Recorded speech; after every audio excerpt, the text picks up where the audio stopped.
Every woman want to get married. Every woman want a man who can take care of her sitting home and came with money, groceries, everything. Yes, it's our wishes as women. So don't lie to people that you are an independent single mom. You don't want to get married now. What?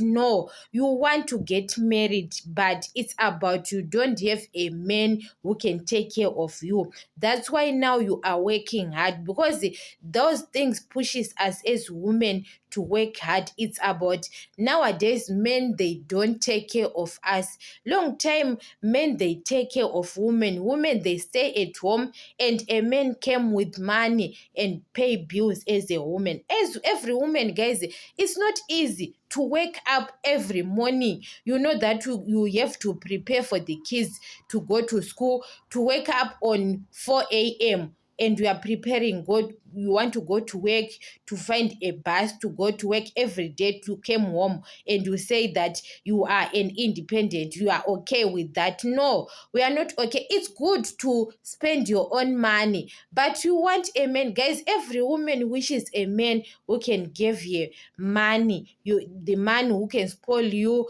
or to take care of you. Every woman needs a man. It's a lie that I don't need a man now. It's about you don't have a man who can marry you now. If someone came and proposed to you that I will marry you, you say yes. You understand? Yes, it's every woman's dream. Women, we want to wake up every morning, and I've got a husband who go to work, who works for me and my kids. But nowadays, those things pushes us. It's about men of nowadays. They don't take care of us